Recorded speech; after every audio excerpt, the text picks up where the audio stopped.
Hello, ladies and gentlemen. My name's Jason Stark, here today with my co-host Danielle, as part of the Fearless Media Project. Today we watched the film Motorway from 2012-2013. It's a Hong Kong police film about a driver who works for the police, and he's need to take down a driver who is a criminal. If that doesn't sound like there's a lot of depth to it, that's because the film is fairly bare bones in terms of plot. I enjoyed aspects of this film. However, I felt it was primarily sometimes a little simplistic and a bit reliant on tropes. There wasn't really a lot of depth in plot, but the characters that they provided, I enjoyed. In my notes, I took significant notes on this film, probably more than I have in previous films. I have 2 pages worth of notes, just outlining the entire story. But at the end of the day, the film you can pretty much summarize in 30 seconds. It is a story of a police officer that has to be a better driver than a criminal getaway driver. And the film of the plot basically is how he is going to take him out. I enjoyed the film. It's only 80 something minutes long. There's not really a lot of time, which makes everything that they do, you get like quick answers, quick results very like frequently. You're not sitting there and you're not relying on a lot of information to come through. Everything is pretty much set up. You know exactly where everyone stands very early on. And I think that's a pretty good. It's pretty good insofar as it is a film that you can sit down and watch and not really think about. But I understand for a lot of people that is a problem and they may not necessarily enjoy that. Danielle, did you have any opinions on this film? I think Motorway is a classic Hong Kong film about type of racing. In this film, 3 car chasing sends the detail to the end, and atmosphere is also good. The advertised racing walls and the portrayal of the friendship has made this wonderful film. Yes. Yeah.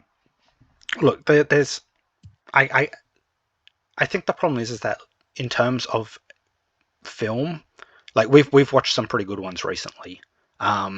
Blind Detective and So Close are very powerful films in their own right, and they are sort of in a different step. This is probably more of a pure action film, and I can definitely see how it may be difficult for people to necessarily enjoy. And I like for me, I can put this film on and just watch it, and it's very easy, consumable entertainment, and that's something that in this current day and age is a little more difficult to find. But would I enjoy this more than, let's say, Blind Detective? Probably not. I think Blind Detective is a better, it's a better overall experience, and the characters were more fleshed out, whereas the characters in this are fairly one-dimensional. To the point where I think you get about 15 minutes in before they actually tell you the 2 officers' names, and it's another 10 minutes on or 5 minutes on from there before you learn out the criminals' names. That does seem to be a problem in establishing characters, but given that the characters amount to veteran police officer, rookie police officer, criminal getaway driver and crazy criminal guy and police sergeant. There's not really a lot more to say. It's and when we get into the spoiler territory, we will probably we might just jump into it now, because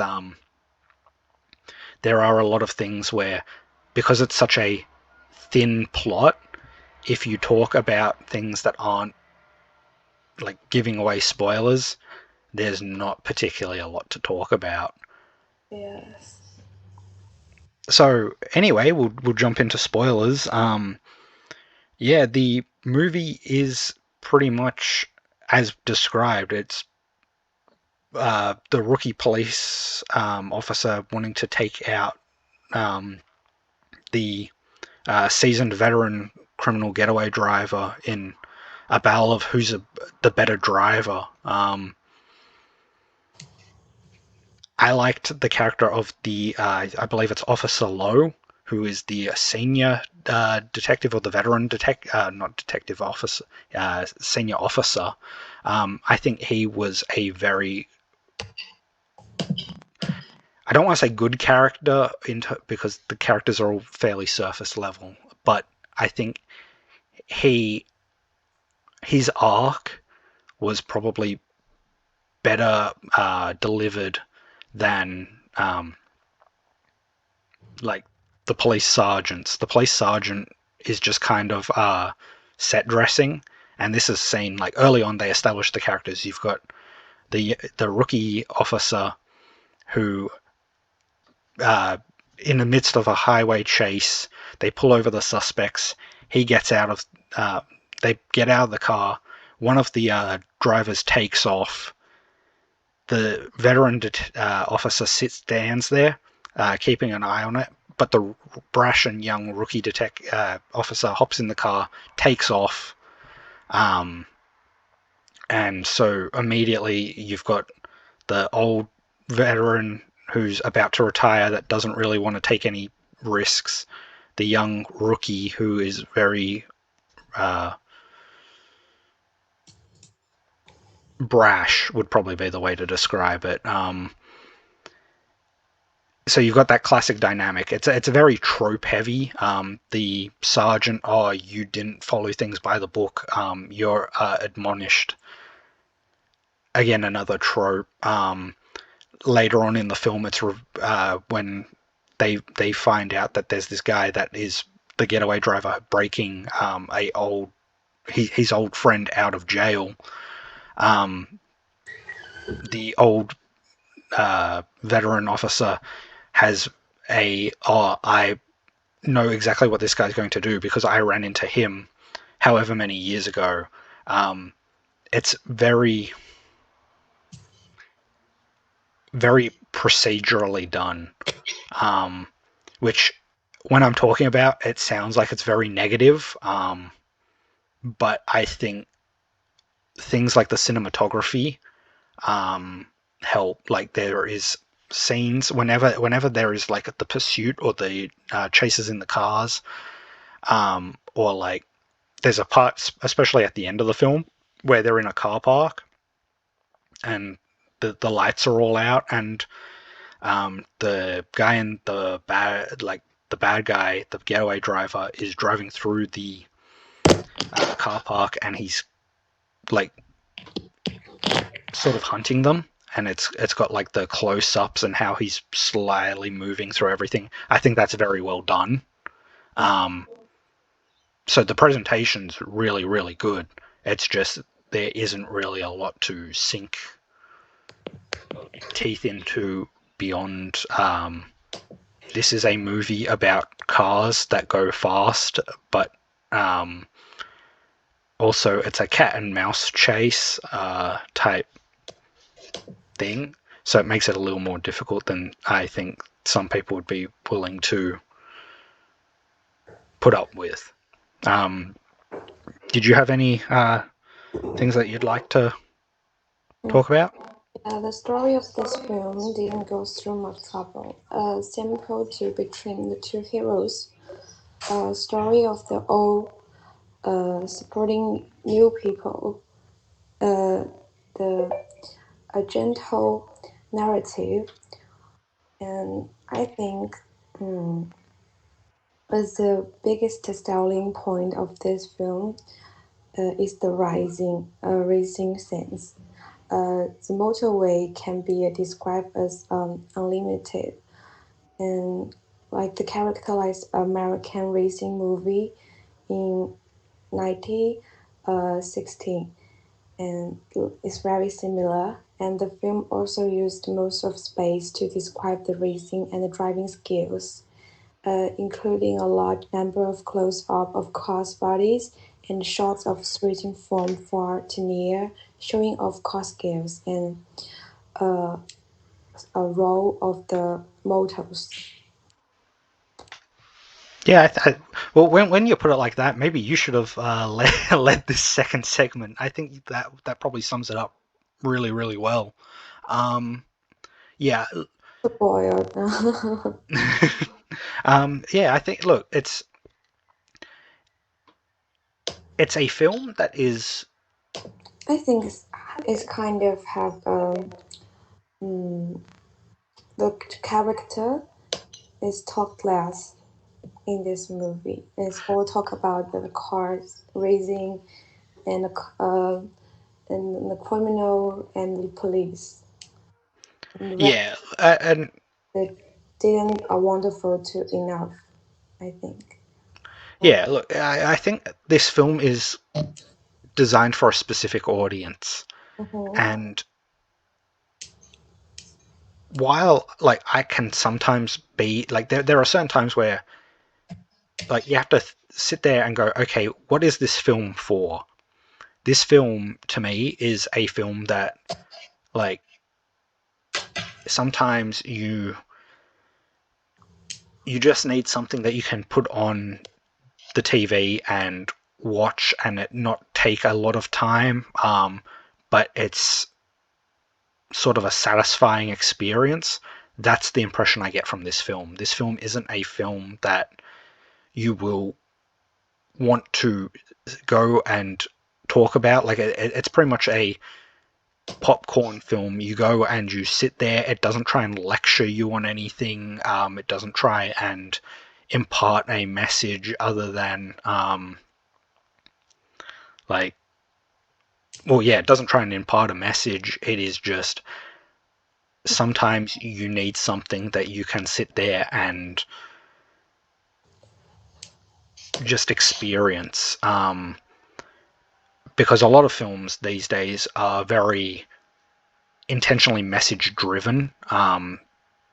Like one of the big things we're seeing is, especially in like superhero movies and all of like these big blockbuster trends, is that sometimes they lean too heavily into a message, and whatever that message is, I'm sure it means a lot of people to the people that are writing it and imparting it, but sometimes it doesn't necessarily connect with audiences. This film is a film that goes, what if we had a story about good guys and bad guys, and the bad guys are really good at what they do, but the good guys are even better, and it follows a traditional three act structure. It has all of the classic things you would want to see in a film. The ending soundtrack is probably my favorite song in any soundtrack because it's just like 80s synth, and I think it really, really captures the aesthetic of the film that they're going for. They want a old throwback film, and so when we sit here and we analyze it based on that criteria, I think the film probably will do better than it would like if we were comparing it directly to a film like So Close, because a film like So Close has so much character work and so much intricacies in its plot that like there's a lot of moving pieces, whereas a film like this is very much a simple story Yeah, so told adequately.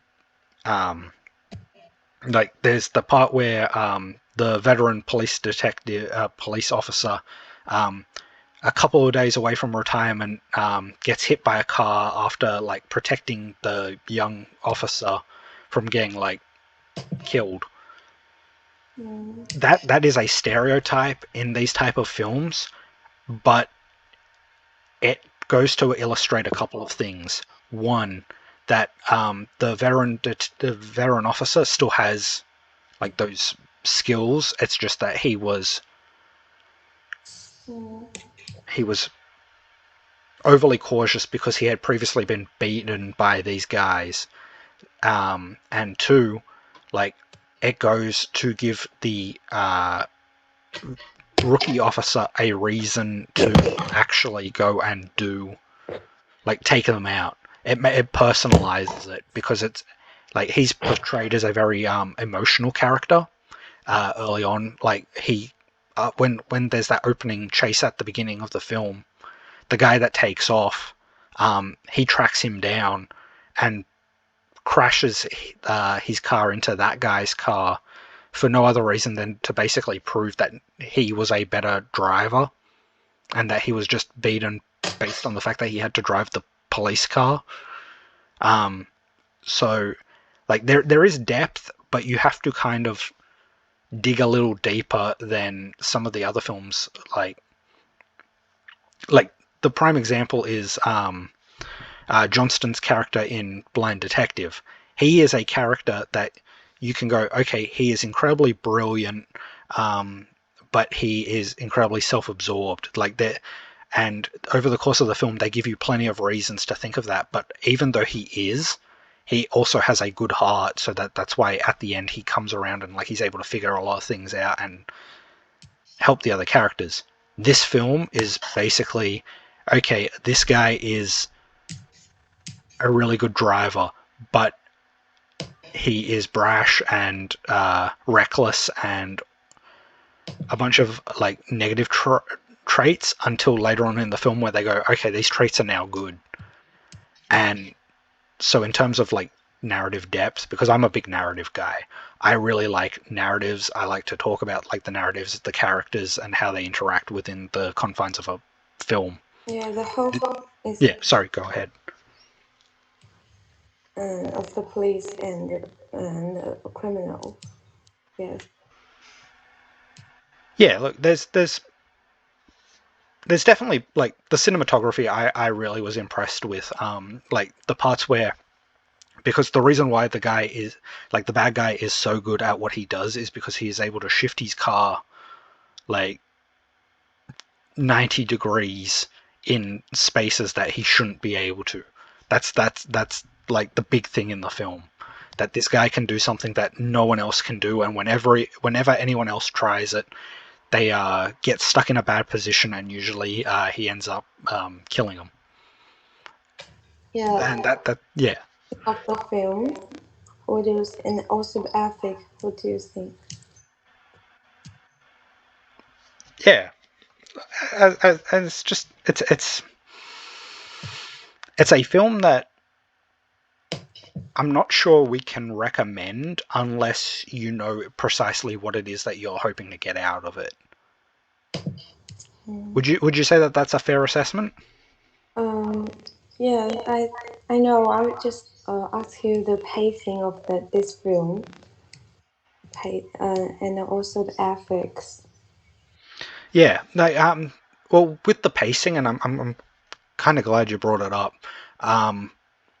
Pacing is, well, it's a short film. Like in terms of like film length, I think it runs for an hour and 31 minutes. And to be considered a feature length film, you need to be above 90 minutes. And I think it was 91 minutes, including end credits and also maybe with the advertisements. Like it was very much on the cusp of being a feature-length film. So I think, given that like how short of a time it's there, it hits all the points it needed to hit. Like I never sat there going like, oh, this film isn't really moving anywhere. Like it was always moving. Like even the problem is that the low point in the second act, they probably don't let breathe long enough. It's immediately on to, okay, now we gotta get the bad guys. So the pacing, the big criticism I would have for it is that the strong emotional impact scenes, they probably didn't give enough time to. Everything else though, they just get right on with it. Like there's no sitting there, there's no waiting. It's just jump in, get what they need to, and get out. I think the rhyme of this film is well controlled compared with the Fast and the Furious series. The Motorway is the two poles in the quadrant of this type of racing drama. Therefore, I personally think that was so called big sense has nothing to do with how many buildings you burn, how many cars you hit, how many money you open, and how many heads you explode. The key is the weather, the atmosphere, and rhyme and powerful and domineering. In Hong Kong, where there are many small cars and narrow lines, drivers use the classic car and daily driving skill to make a big sense. I think the visual is very good. Yeah, I'd agree with that. Like the visuals, the thing is there's a lot of practical effects. So you can tell, or when I was having a look at this film with like the trailers and that, one of the complaints someone had was, oh, in this sequence they changed a car from here and that. It's like it's a practical effect. I think the budget for this film was quite low, but like one of the things that they do is like when a car gets smashed up, they'll change the car. It'll be an expensive car into a cheap car, which is done for a reason. It's done for the purposes of like saving money overall, so that they can actually get the film out. But like you can tell that they beat up some cars. Like they didn't just go, oh yeah, we're going to CGI this car into being destroyed. Like it's no, they physically got a car and they crashed stuff into it. And then they go, this is the crashed car. And it may not necessarily be the same crashed car that it is in the narrative of the story, but it is a I think it works. Like I'm a big proponent of practical effects. I would rather they actually like do things, whether it be with like the little models or the like if you have a movie about cars, smash up a car to let us know that the car got totaled. Um, but just use cheap cars. You don't have to go and use like the really expensive ones. It just makes the film look more real. And I liked that. So, would you recommend this film? I would recommend this film if you know what you're getting going into it. I wouldn't recommend this film blindly, because and I would probably be selective with who I recommend this film to. This film is primarily if I was telling someone to go watch this film, they'd probably have to be like a young man, typically, because it's everything in this film is like, oh, okay, the young reckless police officer, like he gets the girl, like he gets to save the day. There's a lot of things there that would appeal to specifically that audience. I'm not sure it would translate necessarily to a broader audience in the way that something like a Blind Detective or a So Close or other films might. So I would recommend it depending on who I'm recommending it to. I can't just say, oh yes, this is a great film, you need to go out and see it, because there are a lot of people that probably wouldn't necessarily enjoy it. Because if the audience who love to watching the racing and then the cars, I will definitely recommend this. Because we just talk about a lot of car skills and so many tactic term on the lines. They talk about a character. It's talk about a lot of words. It's very professional. I think the car fans will definitely love it. If like someone like me, I love part of the play. I love the character emotional, and I won't like this. Yeah, I think that's fair enough. Um, well, unfortunately, I think that's all we've got for today. So I'm Jason Stark. You're Um, Danielle. This has been the Fearless Media Project. We'll see you next time. see you.